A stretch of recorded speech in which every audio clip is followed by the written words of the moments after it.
Hey, what's up everyone? Ini Ajeng. So, kali ini gue akan melakukan sesuatu yang berbeda. Kalau biasanya gue cuma nge-review buku, gue lagi pengen nge-review sebuah headphones. Ini adalah headphone Sony, namanya Sony WH-1000XM3. Ya, lo panjang banget kan. Jadi katanya ini headphones noise cancelling yang top of the class. So, let's see. Hari ini gue mau ala-ala unboxing, even though gue sebenarnya udah beli ini dan udah mulai make headphonesnya. I think ya untuk the last 2 weeks ya, udah 2 minggu. So, gue juga bisa kasih review tentang opini gue sejauh gue memakai headphones ini.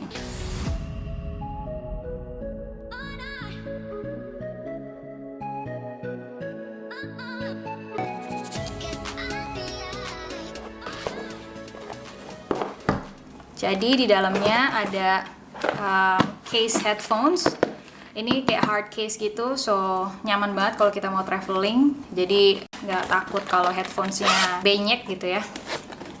Di dalamnya ada headphonesnya, terus ada kabel. Ini jack untuk either ke laptop atau ke HP juga bisa. Terus chargernya, kepala chargernya I think bisa pakai charger HP aja kali ya.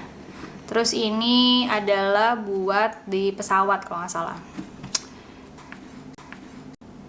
Jadi bentuknya seperti ini. Kalau kita lihat di sini bantalannya cukup empuk, kayak enak sih, nyaman banget dipakai. Kerasa banget bedanya kalau misalnya pakai headphones yang berkualitas gitu ya sama headphones yang biasa aja. Kalau gue tuh suka pakai headphones ini kalau kerja, karena biasanya gue selalu ngedengerin musik kalau lagi kerja. Kalau enggak gue nggak bisa fokus.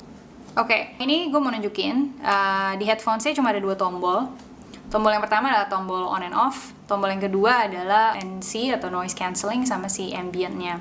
Terus ini input buat kabelnya. Kalau misalnya nggak mau menggunakan baterainya, kita bisa langsung input aja. Ini buat charging.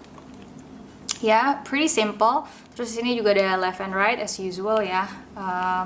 Nah, yang mau gue bilangin adalah di sini buat bagian atas kepala bantalannya itu juga enak sih, pasti pakai tuh nggak sakit kepalanya.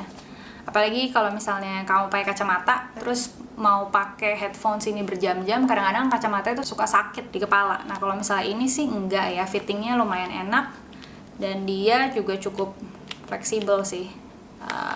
Ya.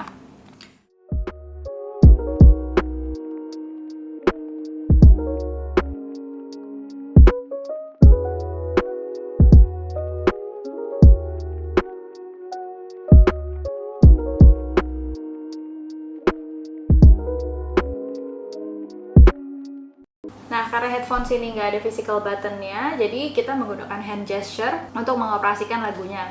Sehingga, ini gue tunjukin caranya ya. Kalau misalnya kita double click, itu artinya play atau pause. Tapi kalau misalkan kita mau naikin volume, itu dia ke atas. Kalau kita mau turunin volume ke bawah. Kalau kita mau cepetin lagu atau ke next track, kita ke depan. Dan kalau misalnya kita mau back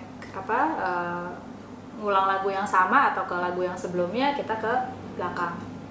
Gitu.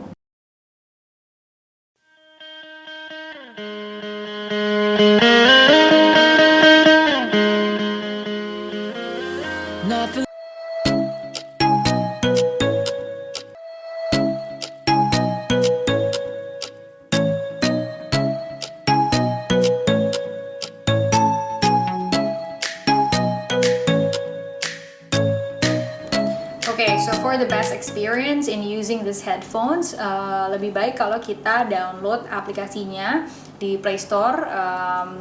Kemarin gue download namanya Sony Headphones or something. Ya cari aja lah di situ ya. Jadi kelebihan dari menggunakan app ini adalah kita, katakan nih gue lagi dengerin lagu ya. Dia bisa surround soundnya, mau kayak kita lagi di arena atau kita lagi di club, atau kita lagi di outdoor stage, atau kita lagi di concert hall, itu tuh semua experience-nya beda-beda gitu. Jadi kalau misalkan kita lagi di rumah gitu mau dengerin lagu sendiri, lagu jedak-jeduk gitu ya misalkan, itu enak banget kalau misalnya pakai si club ini gitu misalnya. Equalizer-nya juga kita bisa ganti-ganti. Ada beberapa mode equalizer. ya kan? Atau kita pun juga bisa bikin mode equalizer kita sendiri sesuai dengan preference. So I think this is pretty neat app. Jadi for the best experience in using these headphones, I would recommend untuk pakai app-nya dulu, gitu. Oke, sekarang gue mau cerita kenapa alasannya gue beli ini. Jadi alasan gue beli yang pertama adalah karena pasti kualitasnya ya. Jadi Sony ini udah gak diragukan lagi kualitasnya, dan emang sebenarnya gue udah agak lama sih pengen punya si headphones ini. Tapi harganya waktu itu masih bikin males. Tahun lalu kalau nggak salah harganya 6 juta. Sekarang di Tokopedia di mana gue beli harganya udah sekitar 4 jutaan.